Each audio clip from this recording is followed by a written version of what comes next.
मैं प्रोफेसर सविन सिंह अपने video geography lecture series lecture number 99 में आप सभी लोगों का स्वागत करता हूं। आज हम भारत के तट रेखाओं कोस्ट लाइन्स और तटीय मैदानों कोस्टल प्लेन्स पर चर्चा करेंगे। भारत की जो मुख्य भूमि है, मेनलैंड इंडिया जो है, उसमें 9 तटीय राज्य आते हैं, जिसमें गुजरात, गोवा, महाराष्ट्र, कर्नाटक, केरल, तमिलनाडु, आंध्र प्रदेश, उड़ीसा और पश्चिम बंगाल आते हैं।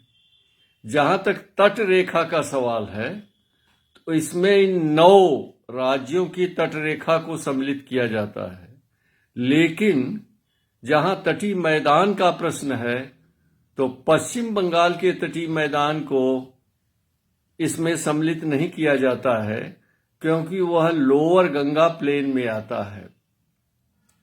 भारत की कुल तट रेखा की लंबाई 7,516 किलोमीटर है, 7,516 किलोमीटर। इनमें से मेनलैंड तथा सभी द्वीपों को मिला के अगर हम देखें, तो अंडमान और निकोबार द्वीप समूह की तटरेखा सबसे लंबी है, जिसकी लंबाई औसतन 1962 किलोमीटर है, 1962 किलोमीटर है। लेकिन मेनलैंड इंडिया की बात करें, भारत की मुख्य भूमि की बात करें, तो गुजरात की तटरेखा सबसे लंबी है, जिसकी लंबाई 1214 किलोमीटर है, 12 से 14 किलोमीटर है। उसके बाद आता है आंध्र प्रदेश के तट का। तो आंध्र प्रदेश की तट रेखाओं की कुल लंबाई कितनी है? 973 किलोमीटर, 973 किलोमीटर के आसपास है। तो अब हम जो है इस देखते हैं कि जो पश्चिमी तट रेखा है, वह मेनलैंड की कुल तट रेखा का तकरीबन 53% है, और तटीय मैदान का, मेनलैंड के तटीय मैदान का पश्चिमी तटीय मैदान 73% है। पश्चिमी तटरेखा पूरे मेनलैंड की तटरेखाओं की कितनी है? 53%। और ये जो है तटीय मैदान 73%। और पूर्वी तटरेखा जो है भारत के पूरे मेनलैंड की तटरेखाओं का 47% है। लेकिन तटीय मैदान का क्षेत्रफल पूरे मेनलैंड की तटीय मैदान के क्षेत्रफल का 26.7%। उत्तर में हम देखते हैं गुजरात का जो तटीय मैदान है, ये सबसे ज्यादा विस्तृत है, और उसमें कच्छ का मैदान और काठियावाड़ के तटीय मैदान को सम्मिलित करते हैं। साथ ही साथ हम नर्मदा और तापी नदियों के जो एस्चुअरी वाला भाग है, उसको भी इसमें सम्मिलित करते हैं। इसमें एक महत्वपूर्ण बात यह है कि जो कच्छ प्रदेश है या कच्छ प्रायद्वीप है, छोटा सा, ये पहले भारत के मुख्य भूमि का हिस्सा नहीं था, बल्कि उससे थोड़ा अलग था। दोनों के बीच में समुद्र था, यानी कच्छ प्रायद्वीप चारों तरफ से समुद्र से घिरा हुआ था।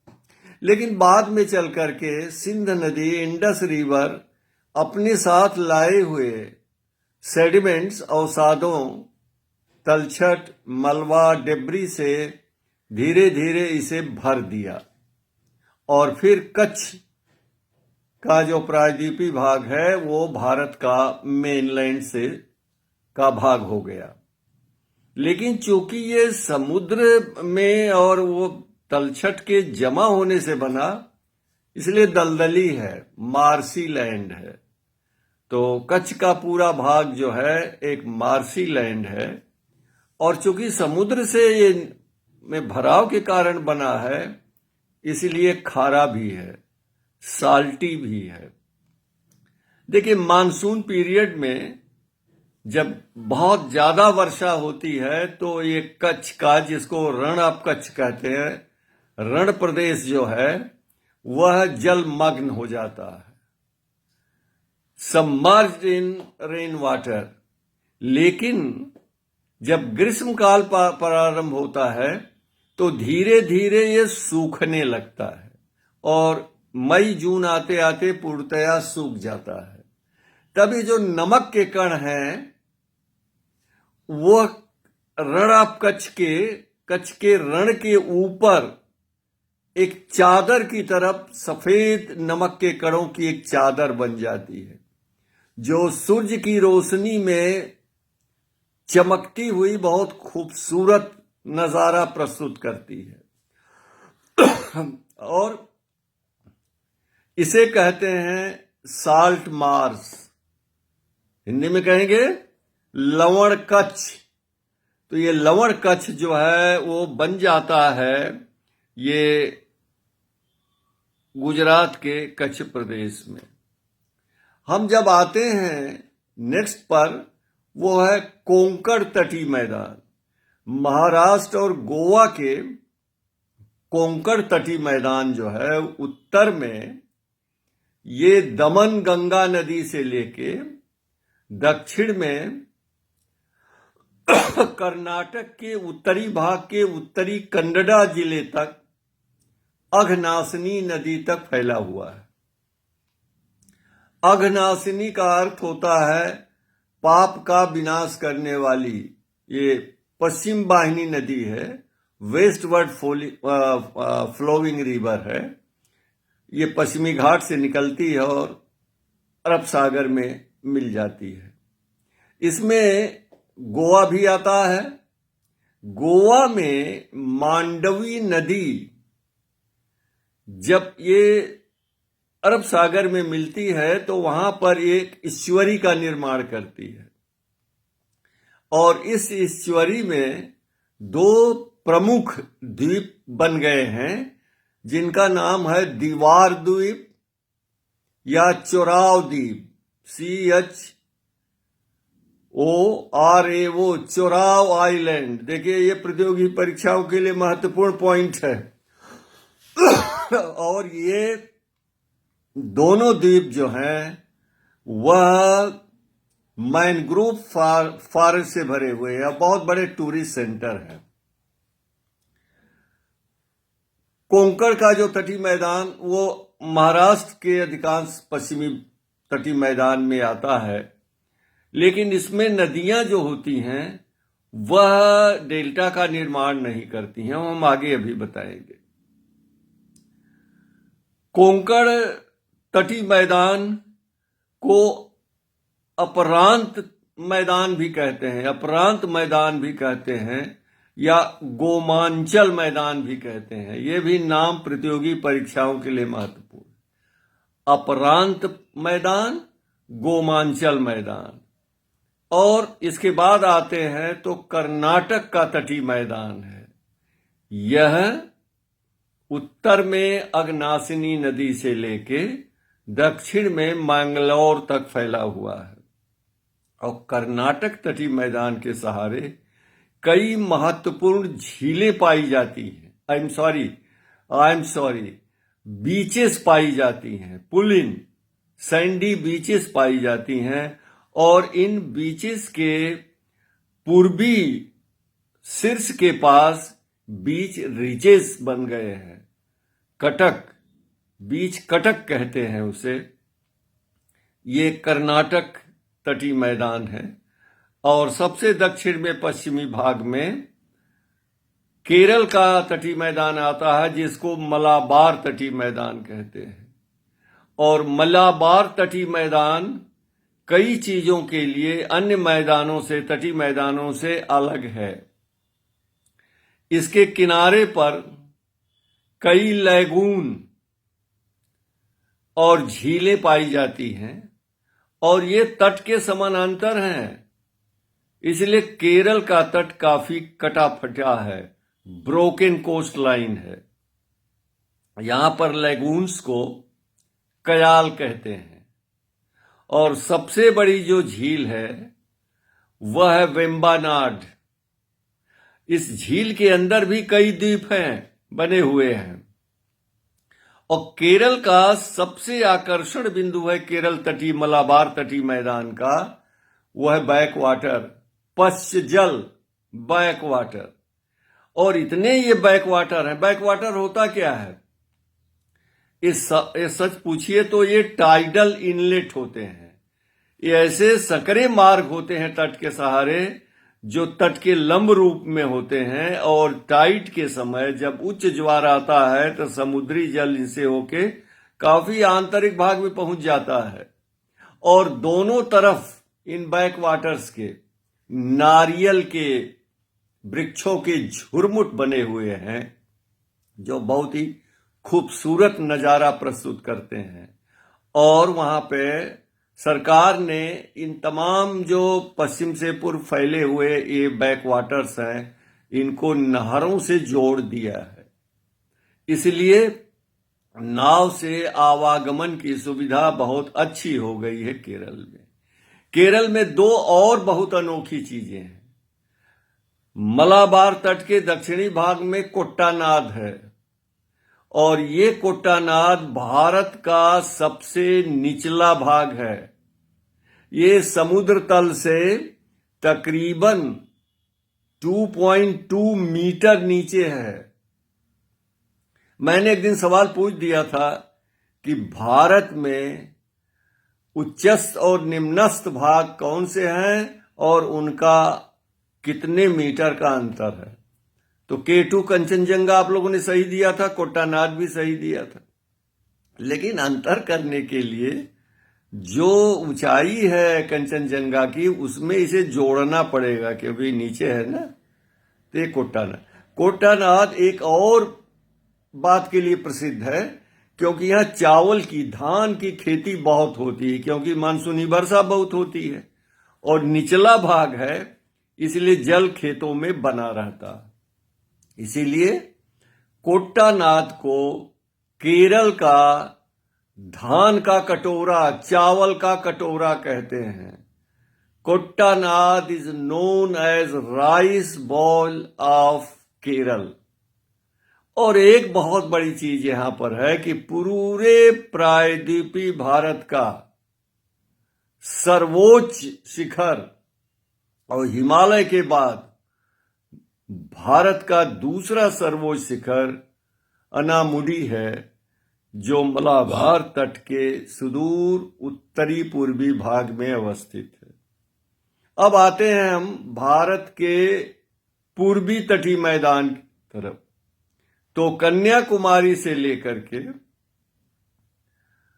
पुलिकट झील तक उत्तर में जो तटीय मैदान है उसको हम कोरोमंडल तट कहते हैं, कोरोमंडल तटीय मैदान कहते हैं। ये तमिलनाडु मैदान भी कहते हैं। और इसमें बहुत से मैनग्रोव फॉरेस्ट विकसित हो गए हैं। जैसे चिदम्बरम से तकरीबन 15 किलोमीटर पूर्व की तरफ पिछावरम है, पिछावरम मैनग्रोव। हम गए हैं उसमें और बोट से हम उस चैनल के अंदर भी गए हैं मैनग्रोव के। और ये जो रामेश्वरम स्पिट है वो भारत की सबसे लंबी स्पिट है। स्पिट जो होता है सागरीय निक्षेपण से बने हुए भाग हैं। उत्तर में चलते हैं हम तो उत्तरी सरकार मैदान आता है। ये आंध्र प्रदेश में स्थित है। ये आंध्रा तटीय कोस्टल प्लेन भी कहते हैं। जिसका नाम उत्तरी सरकार मैदान इसलिए किया कि ब्रिटिश शासन काल में ये पूर्वी जो तटीय राज्य थे वो मद्रास प्रेसिडेंसी का हिस्सा थे और उनको उत्तरी सरकार कहते हैं। स्पेलिंग CIR भी है और सिंपल SARKAR भी है, उत्तरी सरकार। इसको आंध्र तटीय मैदान कहते हैं। और ये आंध्र प्रदेश में दो महत्वपूर्ण डेल्टा हैं, एक गोदावरी डेल्टा है और एक जो है कृष्णा नदी का डेल्टा है। और इसमें छोटे बड़े कुल 12 डेल्टा थे जो मिल करके अब कंबाइंड डेल्टा हो गए हैं, गोदावरी कृष्णा कंबाइंड डेल्टा। अब इसमें देखिए बीच में इनके एक है कोल्लेरू झील। कोल्लेरू झील विगत काल में तट के पास एक लैगून थी। तो मैंने एक सवाल पूछ दिया था कल कि झील और लैगून में क्या अंतर होता है। झील तट के पास होती है और उसका संबंध समुद्र से होता है और अमूमन उसका जल खारा होता है, सलाइन ब्रैकिश वाटर। और झील जो होती है वो चारों तरफ स्थल से घिरी हुई होती है। तो कोल्लेरू झील पहले तट के पास एक लैगून थी, लेकिन कृष्णा और गोदावरी नदियां और उसकी सहायक ब्रांचेस के द्वारा जो डेल्टा का निर्माण हुआ वो ग्रोविंग डेल्टा है कृष्णा और गोदावरी का, जो बंगाल की खाड़ी की तरफ निरंतर बढ़ता जा रहा है सेडिमेंट्स के जमाव के द्वारा। अब तक ये 35 किलोमीटर समुद्र में जा चुका है। इसलिए कोल्लेरू झील जो है आंध्र प्रदेश की, अब वो झील हो गई है क्योंकि डेल्टाई भाग के अंदर ये स्थित है। और हम उत्तर की तरफ और चलते हैं तो हमको मिलता उत्कल तटीय मैदान। ये उड़ीसा राज्य में स्थित है। उत्कल तटीय मैदान जो है उत्तर में स्वर्ण रेखा मैदान से लेके दक्षिण में गोदावरी डेल्टा तक फैला हुआ है। इसमें कुछ बहुत महत्वपूर्ण इसमें जो क्षेत्र हैं, जैसे ये केंद्रापारा जो जिला है उड़ीसा का, उसमें जो है भीतर कनिका मैनग्रोव वेटलैंड है। भीतर कनिका मैनग्रोव वेटलैंड ये 650 स्क्वायर किलोमीटर एरिया में फैला हुआ है।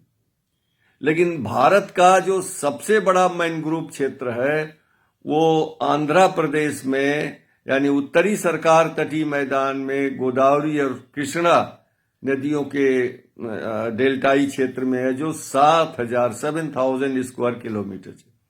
तो भीतर कनिका और बंगाल की खाड़ी का अलगाव होता है गहीर माठा पुलिन से। पुलिन माने बीच।